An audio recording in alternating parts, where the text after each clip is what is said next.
Je regardais et j'ai entendu un aigle qui volait au milieu du ciel, disant d'une voix forte, « Malheur, malheur, malheur aux habitants de la terre, à cause des autres sons de la trompette des 3 anges qui vont sonner. »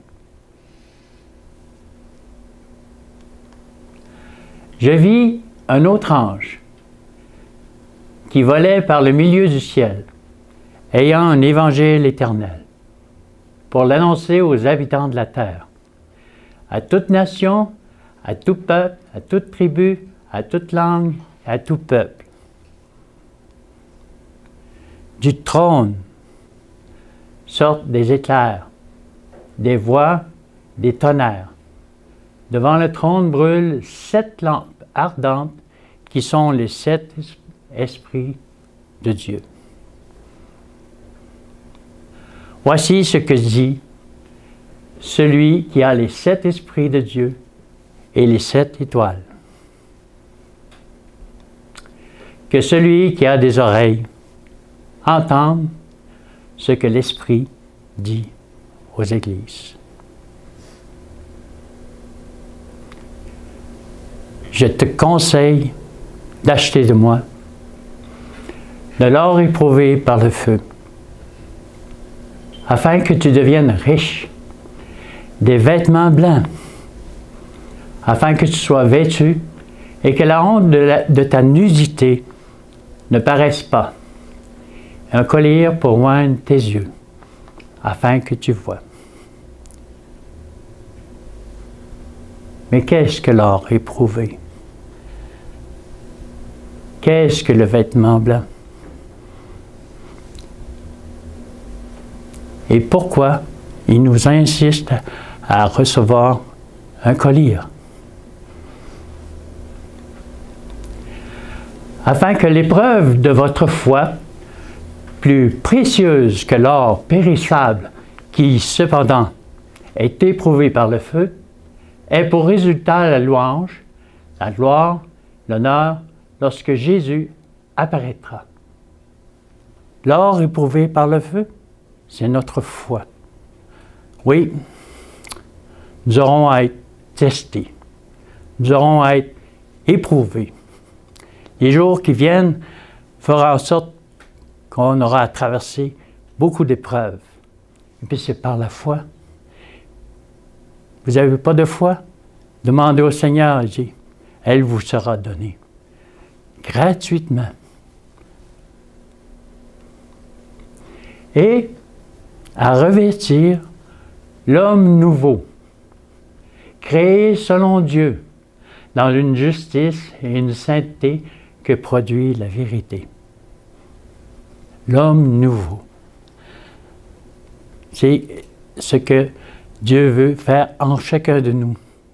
Créer en nous, par Jésus-Christ en nous, faire de nous des hommes justes et nous justifier, et nous rendre justes. Puis en faisant ça, il nous donne un vêtement nouveau. Cette robe blanche, une robe blanche, parce qu'il ne nous regarde plus comme des hommes et des femmes pécheurs ou pécheresses, mais comme ses enfants. Il nous considère des fils et des filles. Parce que nous sommes devenus hommes. Mais l'homme ici concerne aussi la femme. Ce n'est pas seulement l'homme, c'est l'homme et la femme.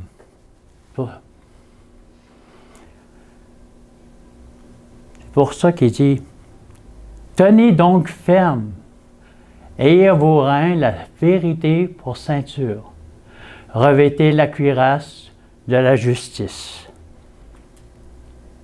C'est vrai qu'on va avoir à passer nombreuses épreuves dans notre vie. C'est vrai qu'on va avoir à subir soit des dénonciations, soit des accusations, soit des pointer le doigt, puis jusqu'à faire dire « c'est à cause de toi que ça arrive ». Que ça arrive, mais quoi? Qu'est-ce qui va arriver au juste? Pourquoi on serait tenu responsable de ce qui arrive? Parce que l'Évangile que nous avons apporté à ce monde, c'est la justice de Christ, la justification par la foi. Et puis le monde devra soit l'accepter ou soit la rejeter.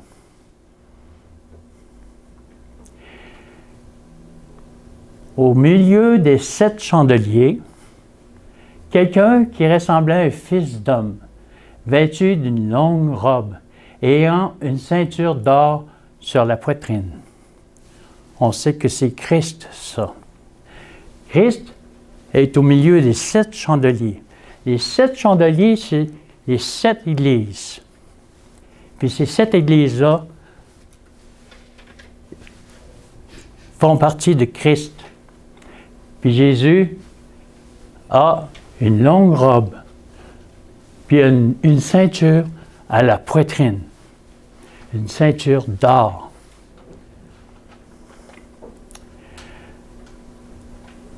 Cependant, tu as à Sardes quelques hommes qui n'ont pas souillé leurs vêtements. Ils marcheront avec moi en vêtements blancs parce qu'ils en sont dignes. Et les armées qui sont dans le ciel le suivaient sur des chevaux blancs revêtus de fin lin blanc pur. On voit que l'Église de Sardes, puis l'Église, les 7 églises, doivent revêtir un vêtement blanc. Se revêtir de cette justice que Christ. Ce n'est pas de nous-mêmes ou par nous-mêmes que nous aurons la victoire face aux événements qui vont nous arriver, mais c'est par Christ. Et puis les armées qui sont dans le ciel, eux-mêmes aussi sont vêtus de vêtements blancs. Donc ils connaissent que c'est par Christ qu'ils vivent, puis qu'ils ont cette victoire, puis qu'ils ont eu cette victoire. Tout comme nous sommes l'armée du Seigneur.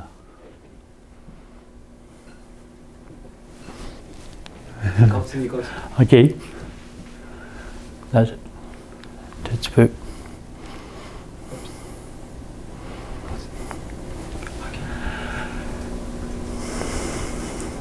Réjouissons-nous et soyons dans l'allégresse et donnons-lui gloire, car les noces de l'agneau sont venues et son épouse s'est préparée. Et il lui a été donné de se revêtir d'un fin lin éclatant pur, car le fin lin sont les œuvres justes des saints. On devrait se réjouir de ce que Christ fait pour nous, puis de ce qu'il nous donne, pour qu'il nous prépare.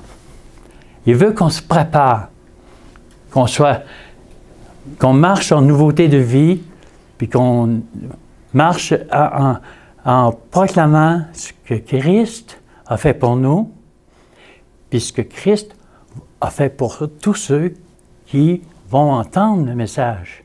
Parce que autant il l'a fait pour nous, mais il l'a fait pour eux, qu'ils y croient ou non, qu'ils l'acceptent ou non.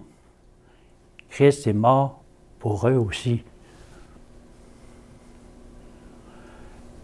Et de mettre en lumière quelle est la dispensation du mystère de tout un en Dieu qui a créé toutes choses, afin que les dominations et les autorités dans les lieux célestes connaissent aujourd'hui, par l'Église, la sagesse infiniment variée de Dieu, selon le dessein éternel qu'il a mis à exécution par Jésus-Christ notre Seigneur, en qui nous avons par la foi, en lui, la liberté de nous approcher de Dieu avec confiance.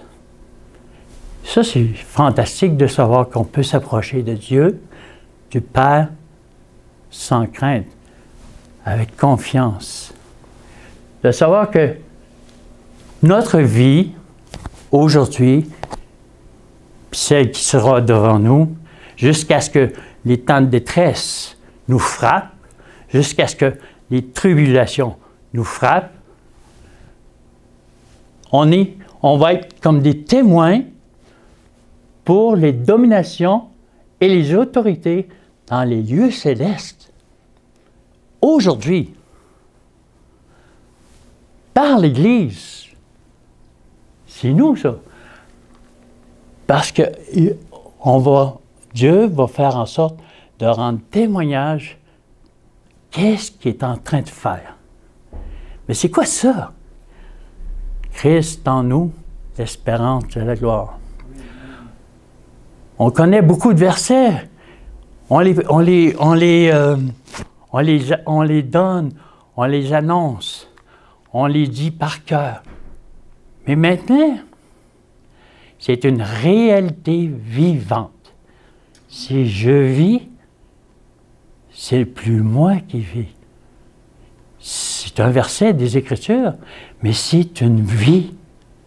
Parce que la parole est qui agit, puis est vie. C'est une réalité vivante. Christ en nous. Cette justice que Christ nous accorde, elle est là, en chacun de nous, puis pour vous. Des multitudes vont recevoir par la foi et se joindront aux armées du Seigneur.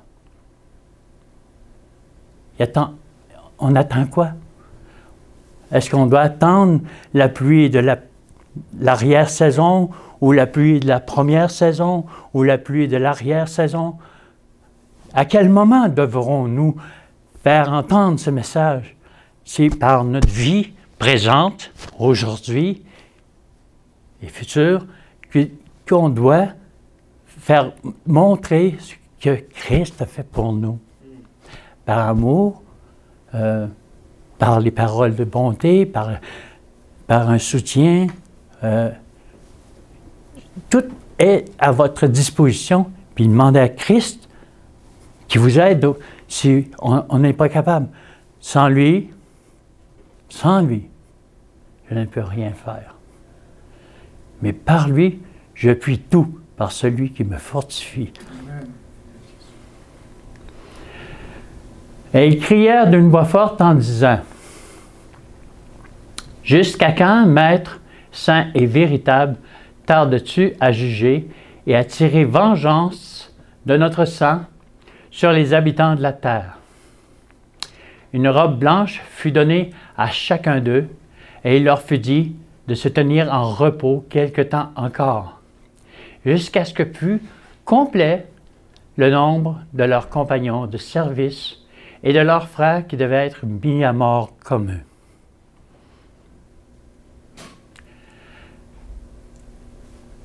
Jusqu'à quand? On a aujourd'hui, chacun de nous à rendre témoignage de ce que Christ a fait pour nous. Puis ceux qui sont morts en Christ sont là à attendre. Ils crient.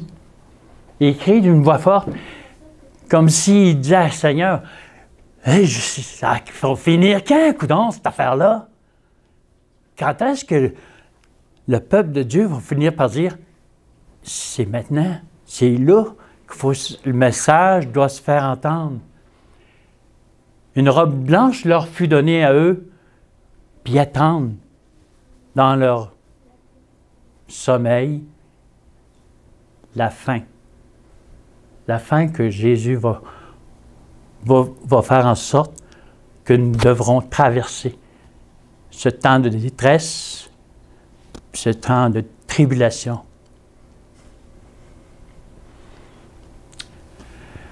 Après cela, je regardai, et voici, il y avait une grande foule que personne ne pouvait compter, de toute nation, de toute tribu, de tout peuple, de toute langue. Ils se tenaient devant le trône et devant l'agneau, revêtus de robes blanches et de palmes dans leurs mains. Est-ce que le message va se faire entendre? Bien sûr que oui. Parce que c'est écrit là. Le message qu'on va faire entendre de toute nation, toute tribu, tout peuple. Puis ce monde qui vont l'entendre vont aussi être revêtus de robes blanches. Christ en nous. C'est le message de la justification par la foi. C'est le message du troisième ange que nous devons faire entendre pour que ce monde puisse vivre par Jésus, puis en Jésus. Et l'un des vieillards qui prit la parole me dit, « Ceux qui sont revêtus de robes blanches, qui sont-ils et d'où sont-ils venus? » Je lui dis, « Mon Seigneur, tu le sais. » Et il me dit, « Ce sont ceux qui viennent de la grande tribulation. Ils ont lavé leurs robes, ils les ont blanchies dans le sang de l'agneau. C'est pour cela qu'ils sont devant le trône de Dieu et servent jour et nuit dans son temps. Celui qui est assis sur le trône dressera sa tente sur eux. » Mes frères, mes sœurs, c'est vous ça. C'est vous ça, qui êtes appelés à blanchir votre robe dans le sang de Christ. Christ est mort. Bien plus, il est ressuscité, puis il intercède pour nous. Nous sommes devant le trône.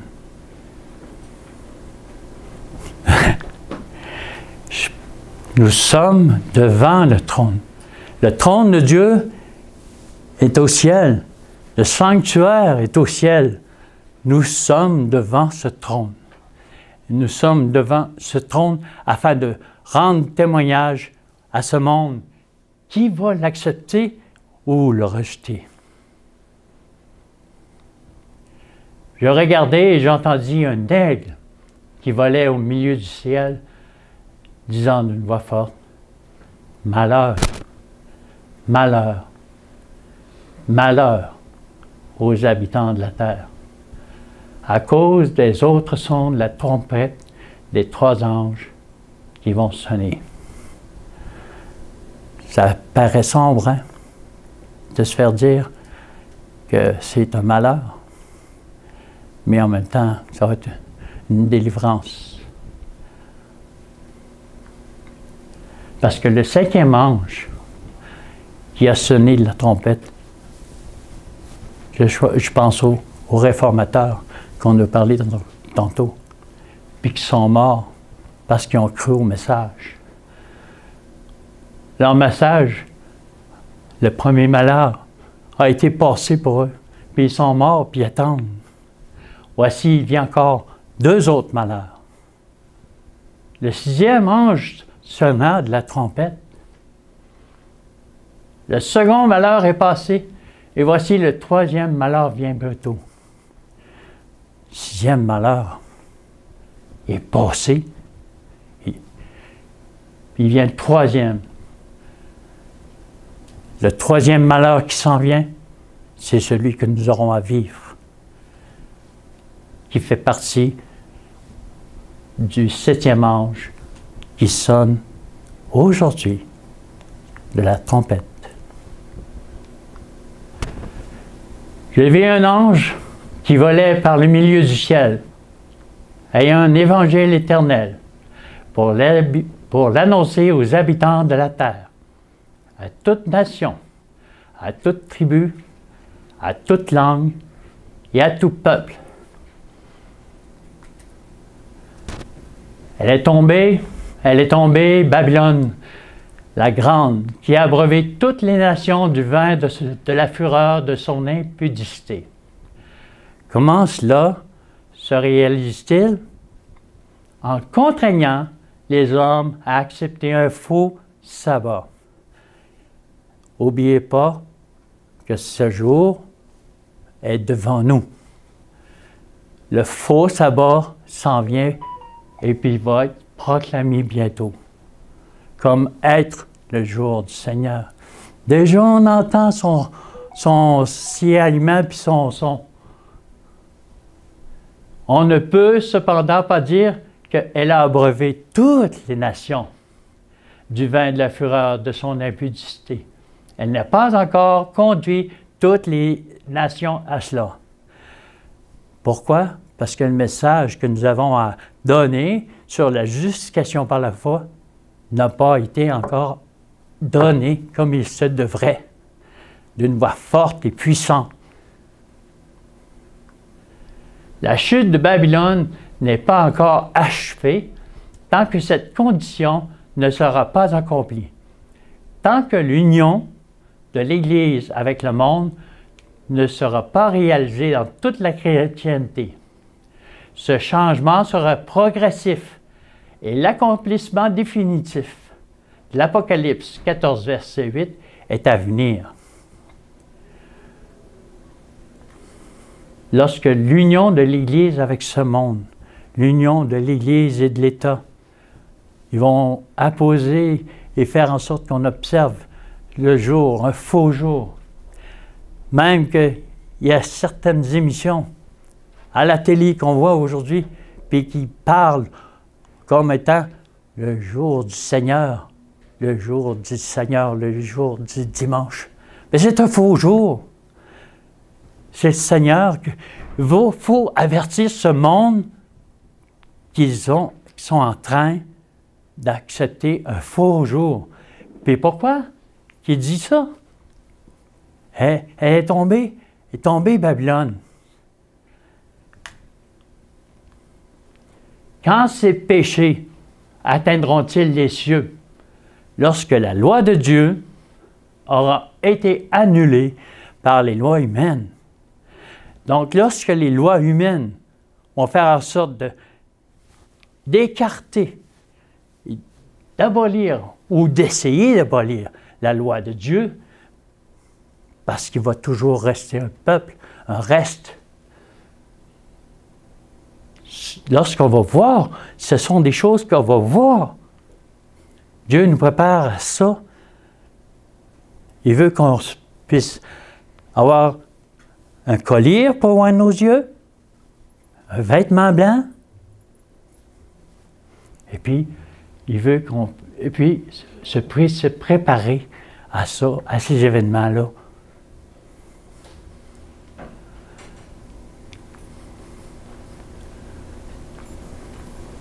Cette déclaration de l'Écriture annonce le moment où la chute de Babylone, telle qu'elle a été prédite par le deuxième ange de l'Apocalypse 14, verset 8, doit être répétée, avec la mention supplémentaire des corruptions présentes dans les diverses organisations constituant Babylone.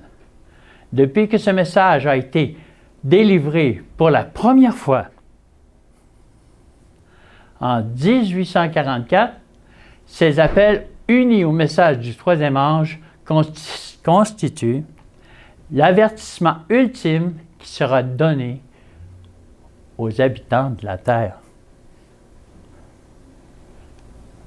Rendez gloire à Dieu. Rendez gloire à Dieu aujourd'hui. C'est avec tristesse, mais avec joie en même temps. Parce que le message s'est fait entendre depuis 1844. Je n'étais pas là, moi. Mais ce message-là est parvenu jusqu'à nous, jusqu'à moi, pour que je puisse l'accepter, pour que vous puissiez l'entendre, pour que vous puissiez recevoir ce vêtement blanc. Je te conseille, d'acheter de moi ça. Alors, éprouvé par le feu, la foi, les vêtements blancs, puis cette justice que Christ accorde. Les péchés de Babylone qui seront mis en évidence, les terribles résultats de l'obligation faite par l'autorité civile d'observer les lois de l'Église, les harcèlements du spiritisme, les progrès sournois mais rapides de la papauté, tout sera démasqué. Le peuple sera touché par ces avertissements solennels.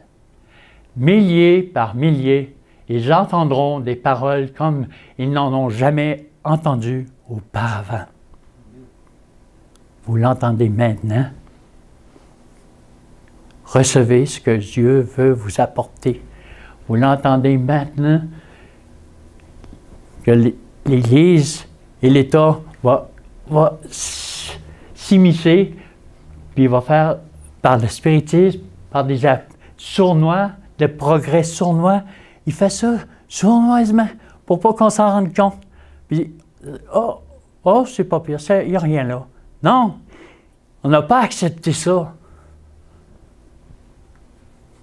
Le Seigneur, dans sa grande compassion, a envoyé un précieux message à son peuple par les frères Waggoner et Jones.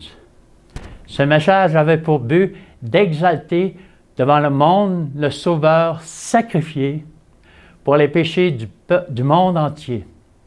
Il présentait la justification par la foi dans la rançon. Il invitait les gens à recevoir la justice de Christ, qui est rendue manifeste par l'obéissance à tous les commandements de Dieu. Ici, il nous parle-tu d'un seul commandement, le sabbat?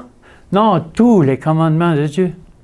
Tu aimeras ton prochain comme toi-même, puis tu aimeras le Seigneur ton Dieu toute ta force, toute ton âme, toute ta pensée, tout ton cœur. Le dernier message de pardon qui sera donné au monde, c'est la révélation de son caractère d'amour. Les enfants de Dieu doivent manifester sa gloire par leur vie et leur caractère. Ils doivent révéler ce que la grâce de Dieu a fait pour eux. C'est merveilleux de savoir ça, de vivre ça.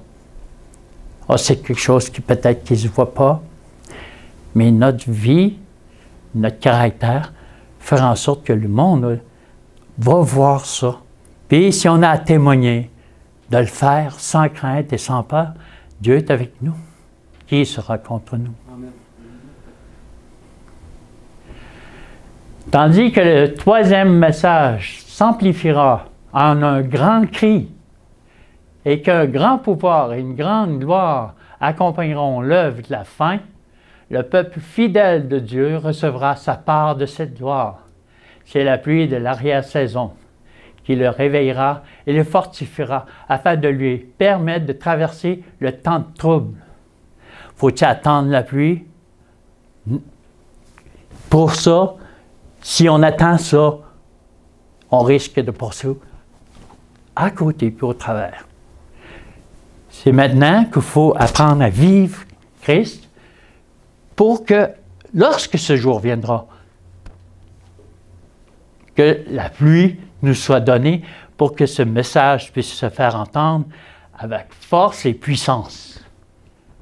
Tandis que la fin approche, les témoignages de serviteurs de Dieu deviendront plus décidés et plus puissants. C'est des choses que vous aurez à voir, qu'à lire pour voir de vos yeux, à vivre, le vêtement blanc, par la foi. Puis de donner ces messages-là à ceux et celles qui vous entourent. Aujourd'hui, bon nombre sont dans les ténèbres de plus en plus sombres de la dernière crise terrestre.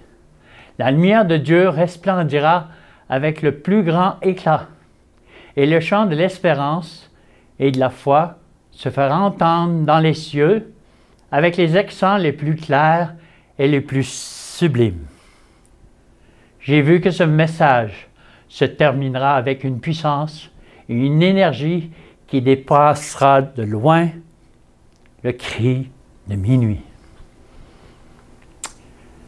C'est avec une grande nostalgie que je tourne mes regards vers le temps encore à venir, où les événements du jour de la Pentecôte se répéteront, avec un pouvoir encore plus grand qu'en cette circonstance.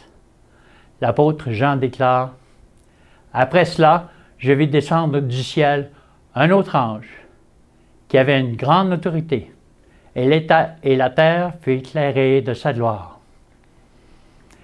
Et alors, comme pendant la Pentecôte, les hommes entendront la vérité qui leur sera annoncée, à chacun dans sa propre langue. Le premier être vivant est semblable à un lion. Le second être vivant est semblable à un veau. Le troisième être vivant a la face d'un homme. Le quatrième être vivant est semblable à un aigle qui vole. Vous êtes cet aigle. Dieu vous permet de puissiez voir ce qui s'en vient, d'entendre ce qui s'en vient, pour que vous puissiez vous préparer à ce qui s'en vient, pour que vous ne puissiez pas dire « Pourquoi? Je n'ai jamais entendu parler de ça.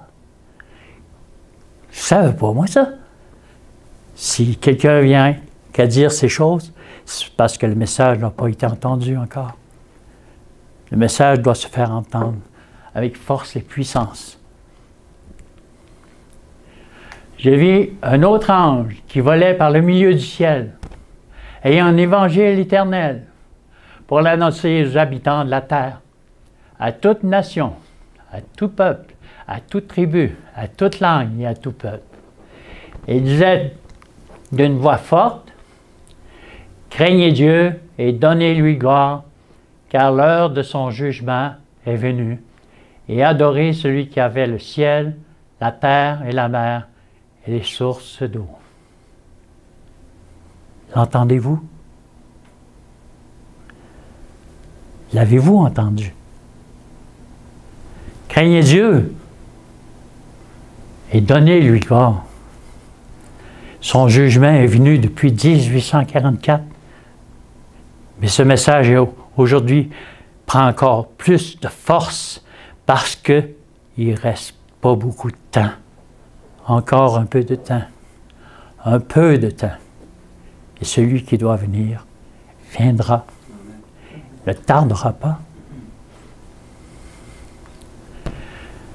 Plusieurs membres m'ont écrit pour me demander si le message de la justification par la foi est le message du troisième ange. J'ai répondu, c'est le message du troisième ange en vérité. Le dernier message de pardon qui sera donné au monde, c'est la révélation de son caractère d'amour. Les enfants de Dieu doivent manifester sa gloire par leur vie et leur caractère. Ils doivent révéler ce que la grâce de Dieu a fait pour eux. Ça fait 2 fois qu'on entend ce message-là. Parce que c'est important. Il s'adresse à nous. Christ, il veut qu'on puisse, par lui, avec lui, faire révéler son amour à ce monde qui nous entoure. Tandis que la fin approche, les témoignages des serviteurs de Dieu deviendront plus décidés et plus puissants. Dieu va vous accorder sa force, son esprit. Dans les ténèbres de plus en plus sombres de la dernière crise terrestre, la lumière de Dieu resplendira avec le plus grand éclat, et le chant de l'espérance et de la foi se fera entendre dans les cieux avec les accents les plus clairs et plus sublimes. J'ai vu que ce message se terminera avec une puissance et une énergie qui dépasseront le cri de minuit. Il est midi. C'est comme si c'était le cri de minuit. L'heure est avancée, puis l'heure qui est devant nous approche. Ce sont la discipline de l'esprit et la pureté du cœur et de la pensée que sont nécessaires. Ces qualités ont plus de valeur que le talent exceptionnel, le tact ou la connaissance. Un esprit ordinaire, entraîné à obéir à l'ordre, ainsi parle le Seigneur, est mieux que qualifié pour l'œuvre de Dieu que tous ceux qui ont des capacités, mais les utilisent pas droitement. Ceux qui reçoivent le Christ comme leur sauveur personnel pourront seuls résister aux jours d'épreuve et de jugement des derniers temps. Fortifiés par une foi imperturbable dans le Christ, même les disciples ignorants seront rendus capables d'affronter les doutes et les questions que les infidèles peuvent mettre en avant et d'embarrasser les esprits critiques dans leur sophisme. On va avoir à traverser de grandes détresses, de grandes tribulations. Puis on va avoir à être affronté par nombreuses personnes qui ne voudront pas l'accepter, ce message.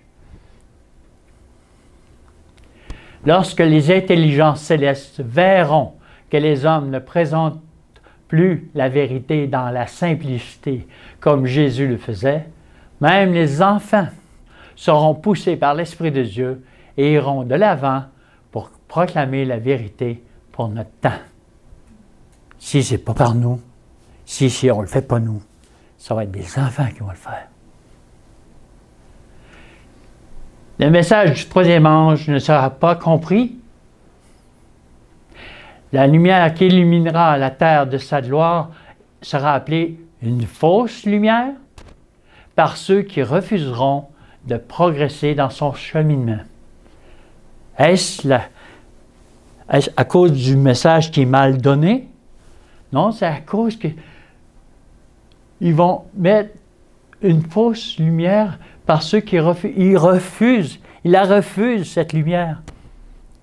Ils ne veulent pas l'entendre. Donc, ils vont tout faire pour détruire ce message, pour qu'on ne puisse pas l'entendre, pour qu'on ne puisse pas le recevoir. Puis ils vont faire en sorte de faire accepter le dimanche, de faire accepter ce faux jour, puis de faire dire, « Hey, si toi, tu n'acceptes pas ce faux jour-là, tu vas être mis à mort, mis en prison, pourchassé, poursuivi. » Beaucoup de ceux qui entendent le message de loin, le plus grand nombre, ne prendront pas au sérieux l'avertissement solennel. Nombreux sont ceux qui se montreront infidèles au commandement de Dieu, qui sont la pierre de touche du caractère. Les serviteurs de Dieu seront qualifiés de fanatiques. Les pasteurs conseilleront au peuple de ne pas les écouter. Noé fut l'objet du même traitement lorsque l'Esprit de Dieu le pressait de délivrer le message, que les hommes soient disposés ou non à l'entendre. Le message de Noé était « Rentrez dans l'arche, parce que le déluge s'en vient. » Lorsque la porte de l'arche s'est fermée, il n'y avait plus accès. Il y a une porte ouverte devant nous, la porte de Christ, puis il dit « Venez, entrez. » Lorsque cette porte, la porte de grâce, se fermera, il n'y aura plus accès au pardon. C'est maintenant que Dieu veut que nous puissions faire entendre la justification par la foi pour qu'on puisse avoir ce collier, pour qu'on puisse voir ce vêtement blanc, tout ça par la foi. Puis je vis dans le ciel un autre signe, grand et admirable. 7 anges qui tenaient les 7 fléaux, les derniers, car c'est par eux s'accomplit la colère de Dieu. Et les 7 anges qui tenaient les 7 fléaux sortirent du temple, revêtus d'un fin lin pur, éclatant, ayant des ceintures d'or autour de la poitrine. Et l'un des 4 êtres vivants donna aux 7 anges 7 coupes d'or, pleines de la colère de Dieu qui vit au siècle des siècles.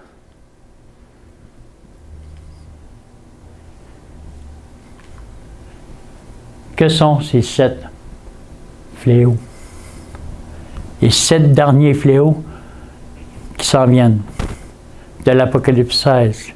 Les 7 derniers fléaux.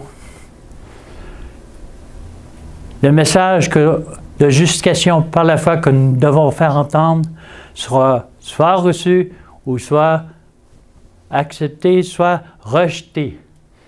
Puis après, pour ceux qui l'acceptent, n'auront pas peur à ces 7 fléaux-là qui tomberont dans ce monde.